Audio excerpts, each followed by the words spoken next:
What's going on, Foot Clan? Hope you had a wonderful 4th of July. We have a great show in store for you. But before we do that, if you are getting back into the swing of things for fantasy football and you need a great league because your old league was not so good. Yeah, inactive players or commissioners that don't know what they're doing, or you need someone and some place to go where you can find owners that actually want to play, that want to trade, that want to talk about the league. They know what they're doing and have fun. Yes, and we have facilitated this. We started this last year. We've got it going this year. The Foot Clan Leagues. You can find local and online leagues. Just head over to jointhefoot.com. It's one of the many perks you get for supporting this podcast.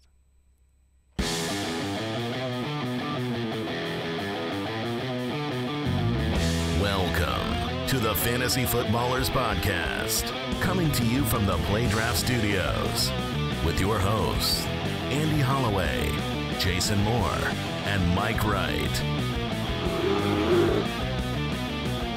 Welcome in once again, July 5th. It's the day after Independence. Actually, I believe it's July 6th, Andy. July 6th. You have been judged again, Andy. The days are all blurring together. We recorded the July 4th show the day early, and then, of course, it is the afternoon of July 5th for us. It is July 6th for you. Hopefully you had a wonderful holiday. Did you have a wonderful holiday, Mr. Moore? I did. I had a fantastic holiday. We have young children, and so, the holidays are a special time, and we were able to get rid of them. Oh. And so we had a 4th of July without our children. So you had a holiday from yes, your children. Yeah, Jay Grizz, how was your okay, all right. Sounds like it went okay. Happy 4th for Jay Grizz. No Mike again today. I'm so sorry. The Beard himself is still out of town with the family. Saw a picture of him and his wife and 3 kids on the beach. They looked very happy. They looked very content, and he did not look like he was studying any fantasy football. No, but he will be back on Tuesday. Yes. Until then, Jay Grizz locking it down. And from what I understand, now many of you were celebrating when our episode, the Tuesday episode came out. You're celebrating the holiday. Maybe you listened to it yesterday. Maybe you haven't even heard it yet. Oh, but you want to listen to the Tuesday episode because, Mike wasn't here, and yet the reviews, maybe the best episode ever. That's what a lot of people were saying. Best episode of the season, at least. So do yourself a favor. We have a celebrity judge. Yes. For an incredible segment on that episode. That's right. So you have to go back and check out the 4th of July episode.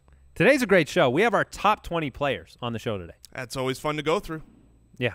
Top 20. Not top 15, not top 18. Top 20. Right. Yeah, because it's way better that way. Yeah, more the merrier. All right, quick question of the day. This one comes in off of Twitter from Ethan.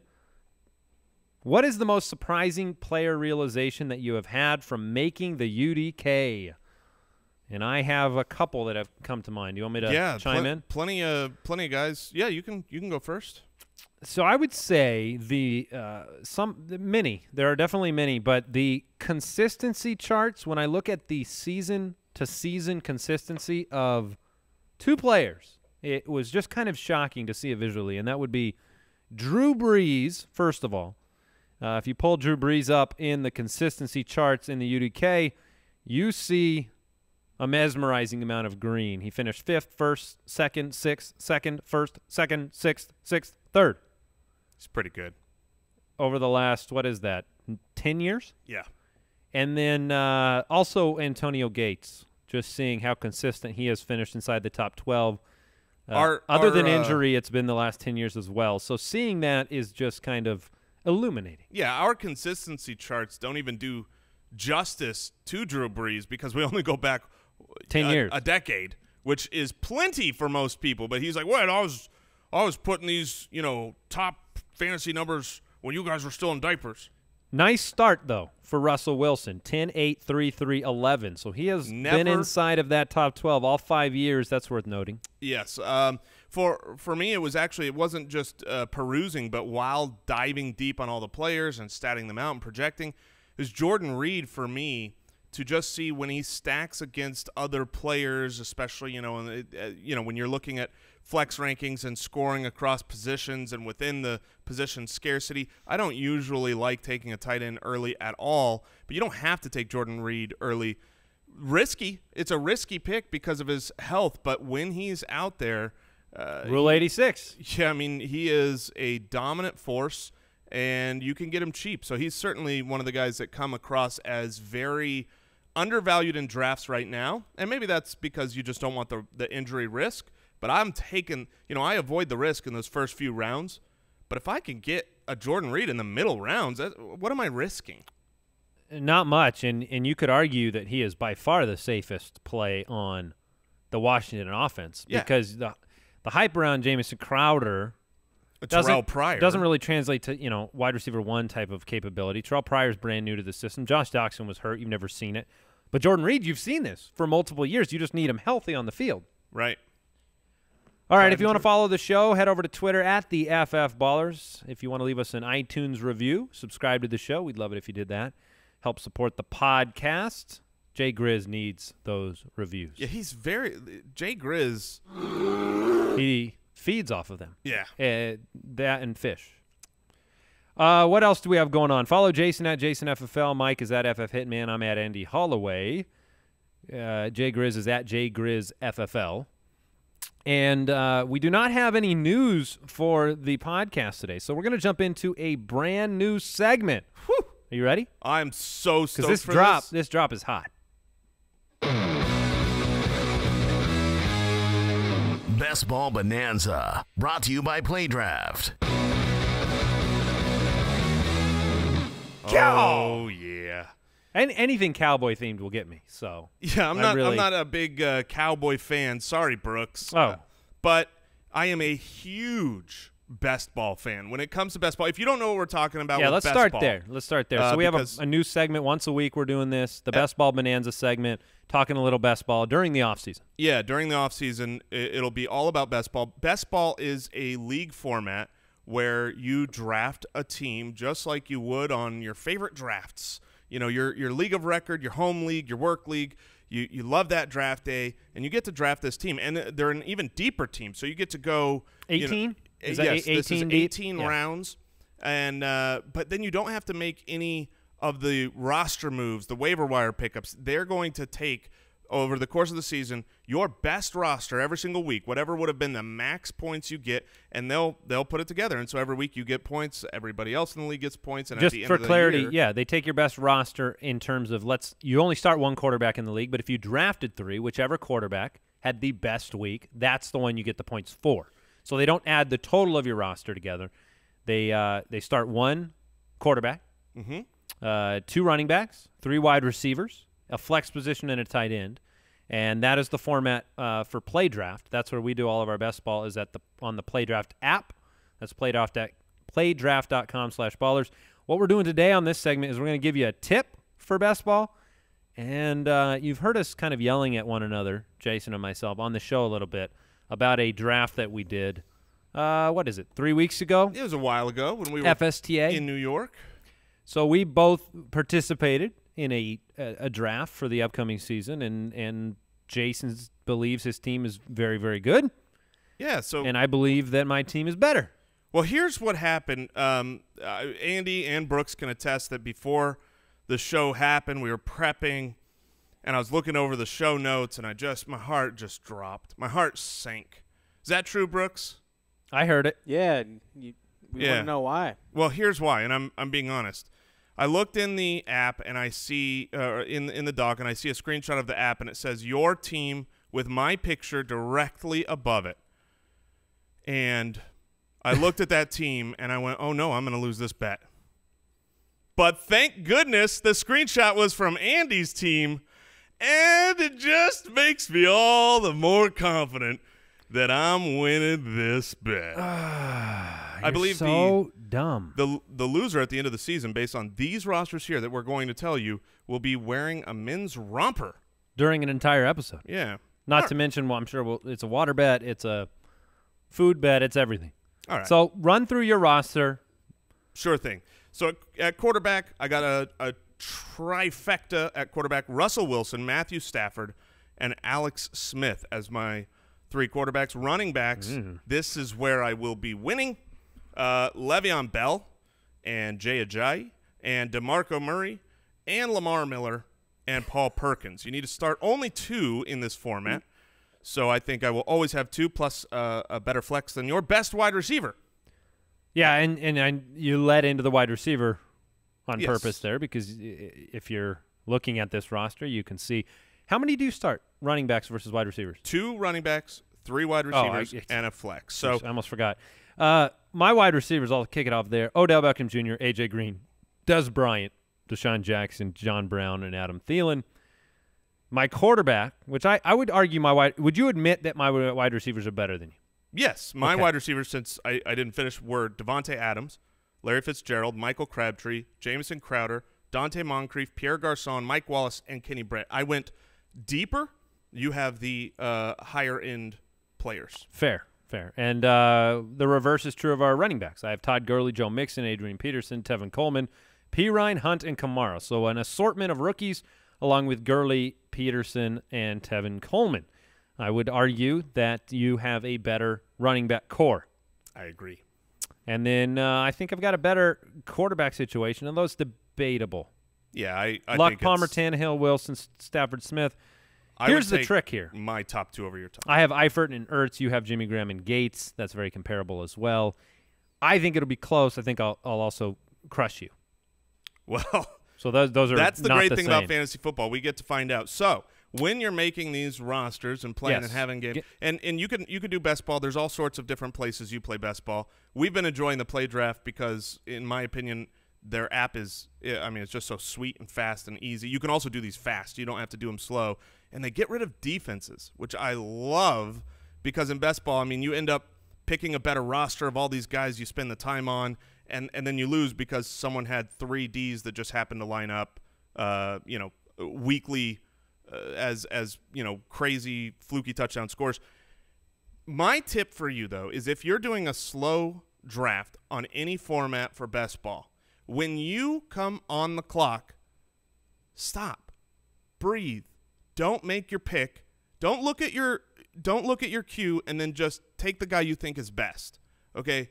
Every time you come up, if it's a slow draft, look at your roster, and every time game plan what you think you need, composition-wise. Because so often you look and you go, okay, the next highest player on my rankings is, it's whoever. It's Josh Doxson. But if you look at your lineup already in tow and you say, okay, I'm really heavy at wide receiver. I've got the top end great wide receivers. How many tight ends are left? You've got to just take everything into account and look at your team, and every time say, what would make my team the best from here on out?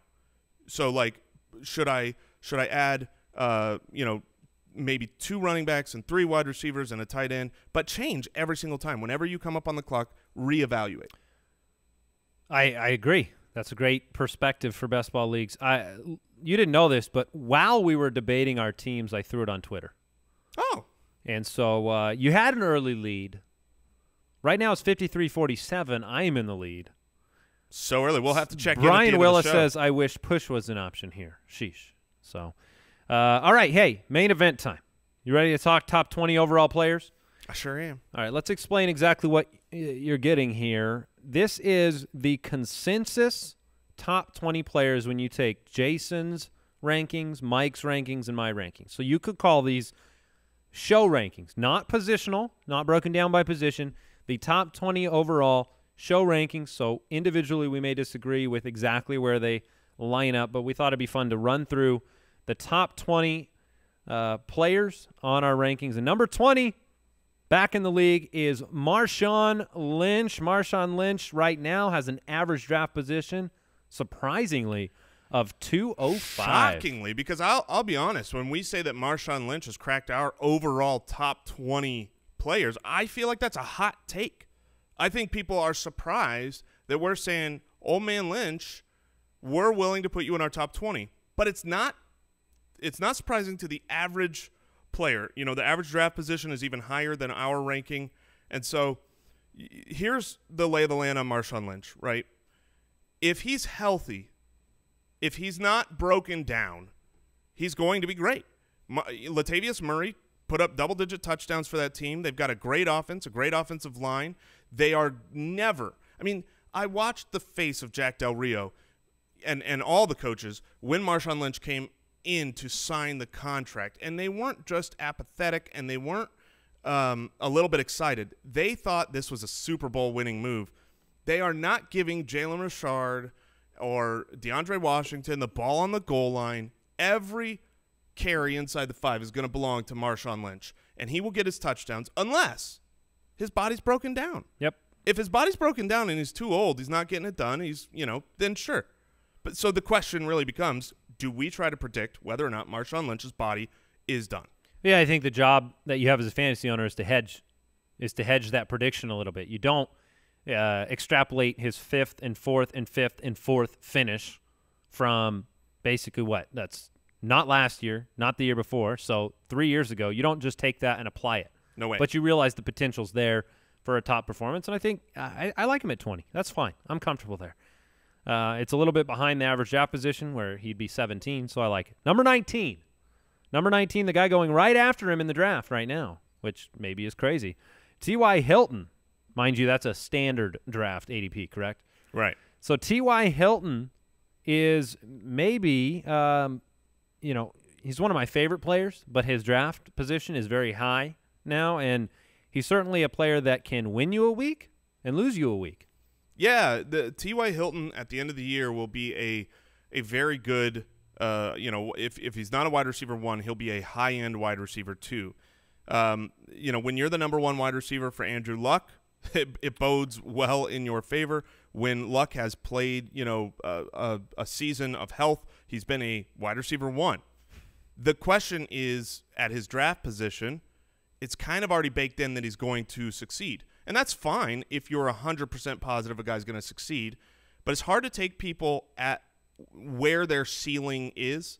Basically where you're drafting him, he needs to come with his best. And if he comes with his best, then you'll return value. You're happy. Right. But if there are wide receivers you prefer, potential-wise to him, that are at a better value, I don't think that you can never argue that T.Y. Hilton's a value. We have him at 19 overall in our top in our consensus show rankings. Lynch 20, Hilton number 19. Let's talk about one of my favorite players. Ajayi is number 18. I would have him higher if it were up to me, as does the world. The world has him at 11, but we've got him at 18. If you kind of throw out the first 4 weeks of last year, he didn't play week 1 which is when fair Arian Foster was he wasn't in. the starter. Exactly. So you throw those first 4 weeks out. He finished as an RB2 or better in all but 4 weeks. 3 of those 4 where he did not, he was still inside the top 34. He only had 1 clunker of a week against the Jets. Looks like week 15. So Ajayi, I think the sky is the limit for this player. He was a touchdown machine in college. All the health concerns. You talk about Marshawn Lynch and, you buy into being healthy. I think it's only health that stops Ajayi from being a monster this year. I think he could be more involved in the passing game than we saw last year due to being just another year in that Adam Gase offense. I absolutely love Ajayi. He's one of the players that if you told me, hey, name everybody that you think could finish number 1 at the running back position. Sure. Could, not will, but could. Ajayi's in that list. Yeah, he should be in that list, especially with the reports that maybe they're going to involve him more on passing work. But as we've joked recently, all the reports out of Miami are glowing on every player possible, which true. One of the reasons I like Ajayi, but I have to temper it against what I just said, is the fact that the latest reports about the health of Pouncey, their center, look good. Sure. It looks like he's going to be week there 1. for the majority of the season. If he doesn't make it for week 1, he'll be there soon. And, that makes a huge difference for a running back. A good center makes all the difference in the world. I really like Ajayi. You and I, have him inside our top 10 running backs. I think he belongs there. Yeah, and when you talk about hype, I like having numbers behind Ajayi as opposed to the hype behind Devontae Parker right now or those type of things. At least with Ajayi, we've seen week-winning type of performances from him multiple times last year. Finished second overall 3 different weeks, sixth one week. So very impressive. Yeah, before we get to this next guy who we have a slight disagreement on, definitely want to thank today's sponsor, SeatGeek. SeatGeek is the best and only way to buy your tickets for any event, sporting event, or Wife and I just grabbed tickets to Hamilton, right? Yeah, Hamilton. and the Book of Mormon when we were out in New Yeah, York. some of the best memories I have with friends, with family, they're going to live events. You just can't replace live events, and if you're wanting to go, SeatGeek is the place to do it. They collect all of the ticket prices from a bunch of different sites, so you know you're getting a good deal. They even color code it once you're in the app, makes it very, very easy, and you can have complete confidence. They guarantee every single ticket that you buy on SeatGeek. Sometimes that's scary, like, wait, these tickets I was just came freaked out to pay the money you have to pay for those tickets, but then I knew that guarantee it it. was not going to come back on me. So, best of all, our listeners, if you haven't used them yet, you get $20 off your first SeatGeek purchase. Just download the SeatGeek app, enter the promo code FOOTBALLERS today. That's promo code FOOTBALLERS for $20 off your first SeatGeek purchase. All right, number 17 on our top 20 list is Michael Thomas. Michael Thomas. All right, Michael Thomas, you say slight disagreement, and that's because I think you're in love with him, and I like him a lot. Yeah, I'm just not willing to give him the ring, Jason. Sure. I can't get on one knee for Michael Thomas. So let's compare this to the T.Y. Hilton, right? Because Michael Thomas costs even more than T.Y. Hilton Yeah, costs. a couple picks ahead. And I was worried that Hilton might be being drafted at his ceiling. Well, the reality is whenever you're drafting a guy in the first round, you're drafting him at their ceiling, right? I mean, you're spending capital that says he needs to come in on top. So actually what I look for there is almost the reverse. I look for what's the floor of this guy. And when I look at the floor of Michael Thomas, you can make the argument that because, defenses are going to scheme different this year, you haven't seen, he's sophomore slump is a 2-word phrase that you've heard before. But his volume you just named all the numbers on Drew Brees. Drew Brees is getting it done this year because he's playing this year. Yeah, because he's playing. And so his number one target will be Michael Thomas. I think he'll be in the 90 reception range, and he was great near the end zone. So your floor for Michael Thomas to me is a super, super high-end 2. I think his floor is wide receiver 15. And I think that's a very fair argument. We have him at 17. I'm okay with that. I'd have Ajayi ahead of him for sure. You did have weeks last year where he disappeared. You had a 125th finish, a 45 finish, a 60 finish. I don't think that there is ascension for Michael Thomas.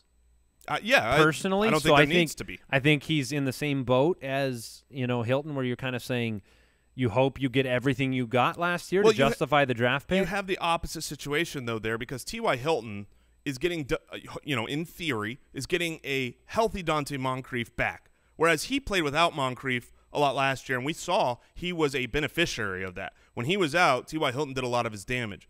Now this year, you've got Michael Thomas having Brandon Cooks leave. And so more target opportunity for Michael Thomas, less target opportunity for T.Y. Hilton. Okay. 16 is Dez Bryant. He's going right now around 20. He's undervalued. You think? I do think he's undervalued. This all comes down to, we made this, kind of had this discussion around Dak Prescott previously. I don't like the cornerbacks that Dez has to face in that division. I think that there will be games where he is not as involved because, for one, maybe the running game is dominant and you don't need him. Sure. But I certainly believe in the talent and the double-digit touchdown potential of Dez Bryant. Right now his ADP is 208. Yeah, he's got the last 2 years he's had injury concerns, and so that's why he's dropping. He was always basically a top 5 wide receiver pick, and the reason was because he finished as the 3rd wide receiver, the 7th, the 4th wide receiver 3 years in a row before those injuries came upon him. Now last year he was dealing with one of those aforementioned injuries in the beginning of the year, had the Week 7 bye, and then was back healthy Week 8. If you look at Week 8 to the end of the season, remember they didn't play in Week 17. They rested all their starters, so 8 through 16. He was the wide receiver 4. And that includes, a bad game here or there with, Josh Norman. I think that's a strong argument. He had enough games back from Week 8 on to where you could say he has a rapport with Prescott. His health was back, so maybe that translates to same old Dez. Yeah, he's being drafted in the back of the second, and I think if he plays 16 games, he's a top 5 wide receiver. That's a great value to me. All right, number 15, youngster, but dominant youngster at that. Jordan Howard comes in at 15 on our top 20 rankings. Just an impressive, incredible rookie season for Jordan Howard on a team that wasn't good. that was very kind of you. Yeah. And are you just doing that because Jay Grizz is here and he doesn't want to hear you talk bad about the Bears? Mm-hmm. Yes. So they may be worse this year. I don't even know. But it's nice to know that Jordan Howard has already done it in that environment. He's proven himself. He's established himself and really only had 3 weeks outside the top RB2 range from, week 3 on, and he was fighting for carries in the beginning of last season. So it's just a workload thing for Howard. He wants the workload. He wants to go in and be the guy. Yeah, I mean, I love everything about Jordan Howard except for the lack of a track record, which is built into these young players where it's possible they regress or they try to do too much. You saw with Todd Gurley last year. There's no reason that Jordan Howard couldn't have a regression of sorts because the offense can't do it, but gotta love him right now. Yeah, I think there's multiple reasons to be worried. While he has, the sophomore slump word attributed to him, there's a big difference between the offense of the Saints and the offense of the Bears. That's one worry. But usually when a running back has the type of season Jordan Howard had, which was incredible. I mean, if Zeke didn't have 1,600 rushing yards, you'd be going, whoa. Who's this Jordan Howard rookie that, had, 1,300 rushing yards? Second in the league. And didn't play the first 3 games. I mean, it wasn't the starter. He was the starter starting in week 3. From that point on, he was the running back 7 in fantasy football. So the nice thing is he didn't do it on the back of touchdowns. Because if he had 10 touchdowns. They might have won more. Well, sure. But if he had 10 touchdowns, I'd be saying the Bears are not producing a 10-touchdown running back. But he did it without that. So I can tell you a fantasy mistake I made last year. Oh, let me hear it. Oh, yeah. I know it. I remember. So they played Green Bay and Green Bay's porous run defense, and he stunk. he stunk. And this was about week 7, and I may have traded him after that in one of our leagues. The next 2 weeks, the next week he had to play against one of the best rush defenses of the year in Minnesota. How do you do against Minnesota? Yeah, he was the number 1 running back that week. Yeah. And so I saw the Minnesota game in the bye, and I unloaded him, and I regretted it the rest of the year. Jordan Howard, number 15. Jason, number 14 is Rob Gronkowski. What can you say about this gigantic tight end? I can say that Rob Gronkowski is similar to a little bit of what I was saying to Jordan Reed. I don't usually draft tight ends, but he is undervalued this year. The 2 previous years, he's basically costing you a first-rounder. He was either last year he was like the 1201. So that's at the turn. That's where whether you pick him at the last pick of the first round or the first pick of the second round, it's the same pick. And then the previous year he was a first rounder in 2015. The reason why is clear. If he plays, more than 8 games, he's a top tight end. He was 8th. He was the 8th best tight end in his rookie season. We just had an argument with a judge last episode about rookie tight ends, and he finished as the tight end 8. Since then, if he's played more than 8 games, you're talking about he's had 3 first-place finishes and his lowly 4th-place tight end finish. He's incredible. But I'm never willing to give up those first-round running backs and wide receivers. I'm rarely willing to give up a second-round running back and wide receiver. But with his average draft position, I've been in plenty of drafts where Gronk is falling into the 3rd round, and at that point, you're getting a guy who can difference maker. When you finish first and have the ability to finish first, it's a flat guarantee that you had a positional advantage over everybody else, especially at a position that only plays 1. All right, number 13 on our top 20 rankings is Mike Evans. Mike Evans, a dominant season. A year ago, he's had 3 seasons in the fantasy football universe, and he finished 12th, 24th, and last year number 2. Just 23 years old. Depending on scoring. Yeah, he was number 1 on. Jordy was. Jordy and him go back and forth. So Mike Evans, I think we all agree, the physical freak aspect is there. He dominated last year. He was a target monster last year. Now you add Deshaun Jackson, O.J. Howard to the offense. Cameron Brate is back. And what do we make of Mike Evans year number 4? Yeah, so Mike Evans scared me for a while because whenever you finish at number 1 or number 2, you're usually overdrafted. You come the next year and you're drafted as if you're going to repeat that. And unless you're, Antonio Brown or Aaron Rodgers, you usually don't repeat that. Then they add Deshaun Jackson. And you go, okay, well, he was the only show in town last year. Now he's not.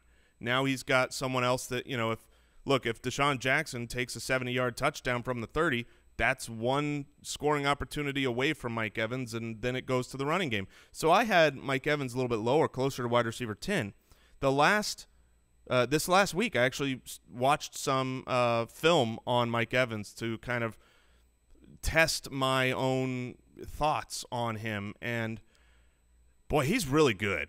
He's really good at catching that football, and at the catching of the ball. I was just like, yeah, he's got good routes. His contested catch is very good. I have a note to look at my rankings on him because I might need to move him up. It's not just all opportunity. It's opportunity and talent. Of course. The opportunity might go down, but the talent is just – it's freakish. No, I'm not overreacting to that. He's one of the safest players, I feel like, in fantasy football from a floor perspective. I think Mike Evans is very, very safe. You're paying a high price for him. I don't draft him ahead of A.J. Green. I don't like the recency bias that we have against A.J. Green. I'm not taking him over A.J. Green or Jordy Nelson, guys that are going right now behind him. Yeah, and so I'm looking for best value out of that upper echelon. But Mike Evans – you have to love what you have there. I think a lot of people might be surprised he's at 13. His normal position is about 9 right now in mock drafts. So we have him at 13. Number 12 is A.J. Green, whom we just mentioned. A.J. Green missed the last 7 weeks of the season last year, which means it was the first time he didn't have a 1,000-yard year, right? Yeah, because he missed 7 games, and really 8 because he had 2 snaps total in the game that he got injured in. Look, A.J. Green, we had a question today on a Facebook live stream. If you're not following us over on Facebook, we pop on live now from time to time. Be sure to do that. But the question was, does A.J. Green belong in conversations with the top 3 wide receivers? And I would say absolutely, certainly he does, because not only has he done it his whole career, he's had 2 top 4 finishes, a top 7 finish, but last year – before his injury through the first 8 weeks of the season, he was your number 1 wide receiver. What more do you want to be in the conversation with the top than – and it wasn't like he trailed off. He got injured. I think he would have finished in the top 3 at least had he played a full 16. I really like A.J. Green.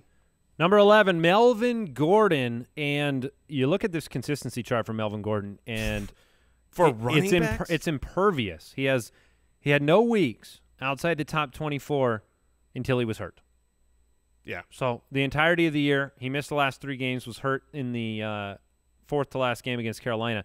Otherwise, he's a top 24 every week. He was the RB3 above DeMarco, above Shady, above Freeman through those 13 games. I think that there's a world that doubts him because some of the metrics didn't match the impressive numbers of LeSean McCoy, yard per carry, or David Johnson or Lev Bell. But he was just great. Right? He's just great. No, Melvin Gordon was one of the untouchables last year when you were looking at trading. You couldn't get Melvin Gordon from anyone because week after week after week he was dominating. He never let off the gas. It was what he was supposed to do out of college. I think the reason some people are down on him, like you said, the metrics side, it really says that he should not have had as many fantasy points for the quality of his running because he got bailed out with a lot of touchdowns on certain, runs that he got stuffed. He didn't do much, and then he got a touchdown, and it's like, oh, great. Fantasy was good. But they drafted him to be a workhorse back. They don't have anyone on the roster that scares me for carries, even for targets. I know he'll probably lose some receptions this year on a per-game basis. I believe he's a really good running back, and he's on an offense and a team overall that I think is on the rise. No, I think the offensive line improved as well, and so I like Melvin Gordon. He's right there with Ajayi as one of those players I have ranked higher than the consensus. So I'm a big fan. You ready for the top 10, Jason? Woo! Yeah, I am. Number 10. Demarco Murray comes in at number 10. Average draft position right now of 202. So the, unbelievable season for Demarco Murray. Didn't have a week outside the top 24 until the last 2 weeks of the season. Almost all of those weeks were inside the top 10 to start the year. Obviously started on fire, very heavily involved in the passing game. Do we expect a repeat performance from Demarco Murray? Finished 6th, 2nd, and then the year in Philly, he was still the 17th best running back. And number 5 again last year. He's been one of the best in the league. DeMarco Murray for 2017. What I expect from DeMarco Murray is to have an extremely solid fantasy season. The best predictor of fantasy success in the future is success in the past. And 3 of the last 4 years, he's been a top 6 back, and that's been on 2 different teams. His only down year was when he went to Philly for the Chip Kelly system, and it didn't work for him.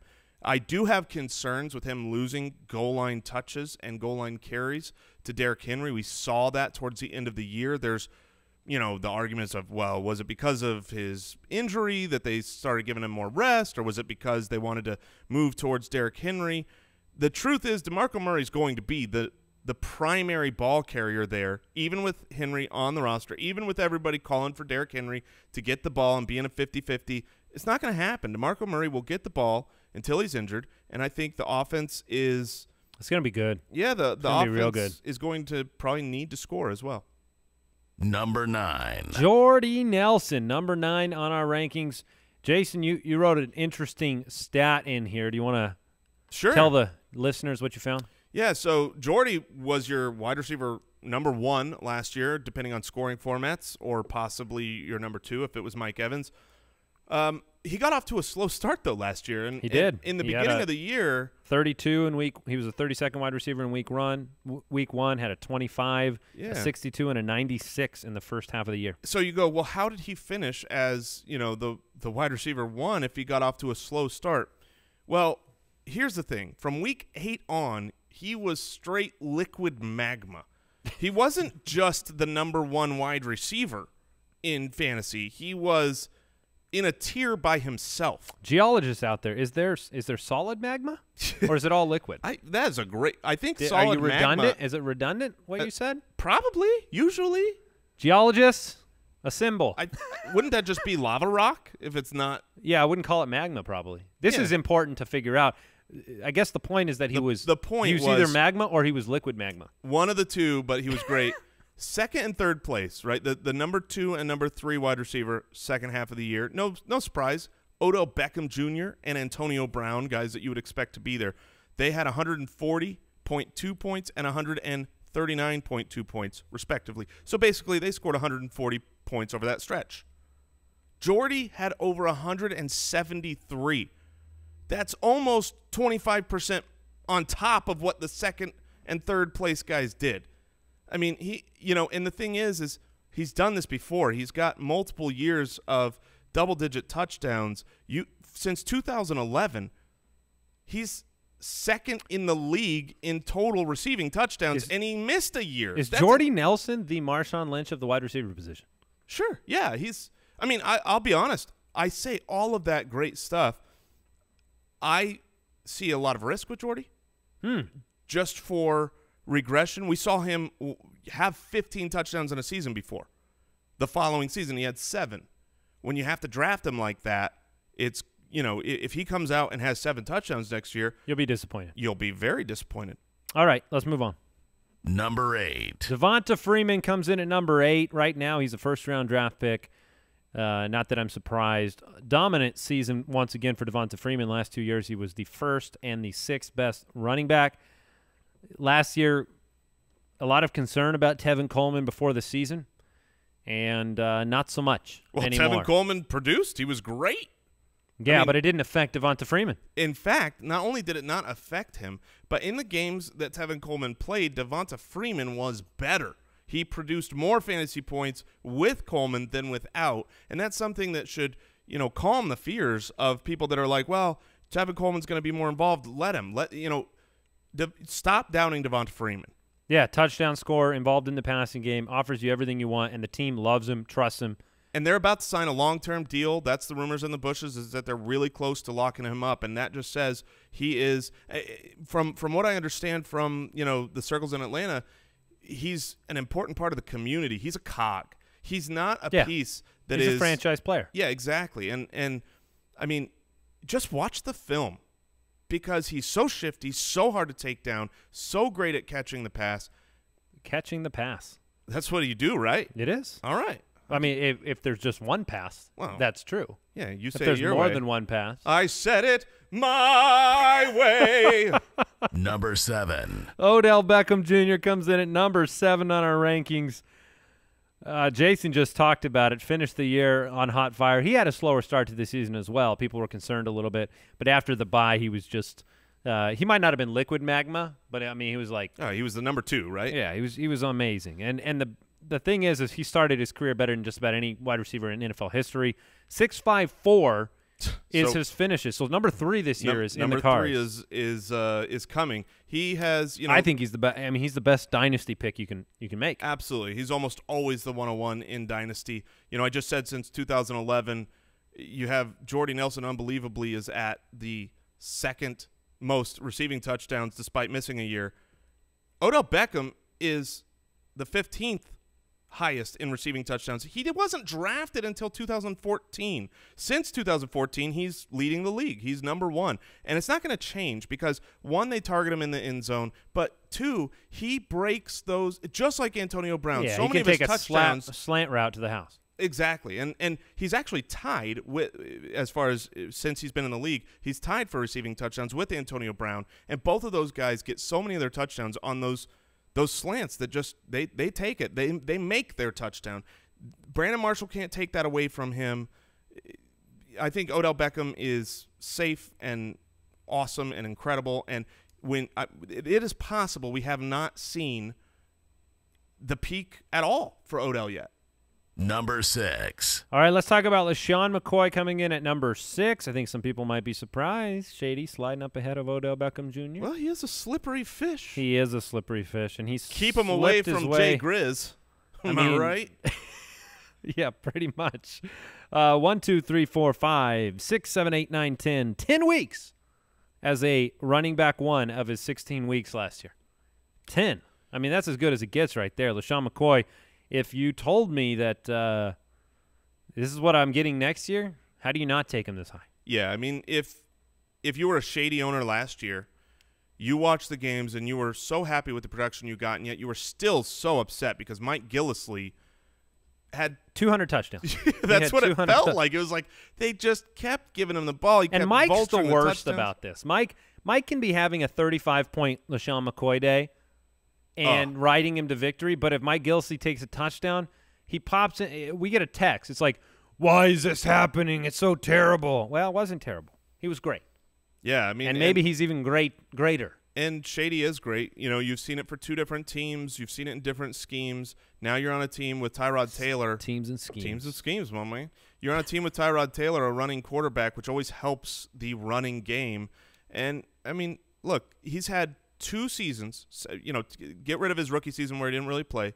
He's had 2 seasons where he played 12 games, where he was gone for 4 of those games. Both of those seasons, despite missing 4 games, he was still an RB2.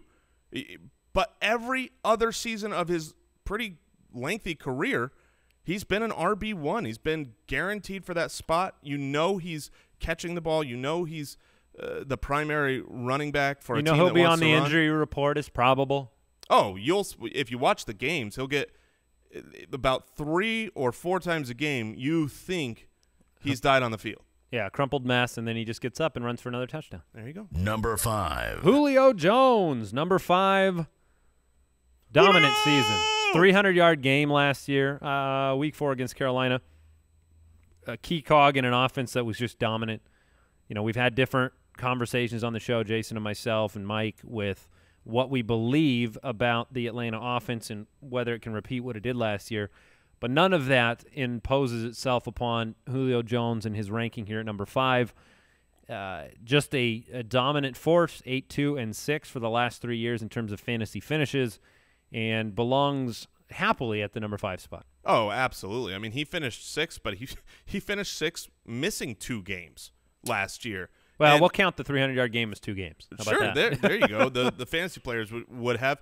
Yeah, I don't worry. I've been the Mr. Regression for the totality of the Atlanta Falcons offense. I think they'll come back to what they were the year before. But that doesn't mean I'm worried about Devonta Freeman, who was the number 1 running back, or Julio Jones, who was the number 2 wide receiver 2 years ago. They are absolutely fine. And when you talk about the trifecta of the big 3 wide receivers, Julio is the only one that's actually big. You got 2 5'10", 5'11" guys, and then you've got a freak of nature in Julio that should be able to be the number 1 wide receiver. If he could play 16, it should be him who wins over Odell Beckham. And it just comes down to red zone targets. That's been the problem for Julio Jones' entire career. Claims now with the new offensive coordinator, we're going to use him in the red zone. Well, genius. You're a genius. Heard that before. You're a genius. Number 4. All right, from Julio to the last remaining wide receiver on the list, Antonio Brown at number 4. I think there's a comparison there to the discussion we had about Mike Evans, where Deshaun Jackson comes in as the deep threat. Now you have Antonio Brown with Martavis Bryant back as the deep threat. Should open the offense up. Should be a good overall thing, but there will be a drive here or there where Martavis Bryant has a 74-yard touchdown, takes that possession away from Antonio Brown. I'm not concerned about Antonio Brown in any way, shape, or form. That's why he's number 4 on this list. Yeah, I mean, it's very similar to the Devonta Freeman, Tevin Coleman. Antonio Brown's numbers were better with Martavis, not worse. So you don't worry there. Big Ben just basically throws 1 extra touchdown at home when he has Martavis Bryant. Antonio Brown, there's very little to say. He's a locked and loaded top 3 wide receiver this year and every year that Big Ben continues to play. That's about all there is to it. That's really it. Number 3. All right, the big 3 running backs. Ezekiel Elliott coming in at number 3 on our consensus top 20. Ho-hum, I'm a rookie, and I'm going to take the league by storm to the tune of, every single week he played, he was in the top 24. So as consistent as they come, key cog in the offense, just 22 years old.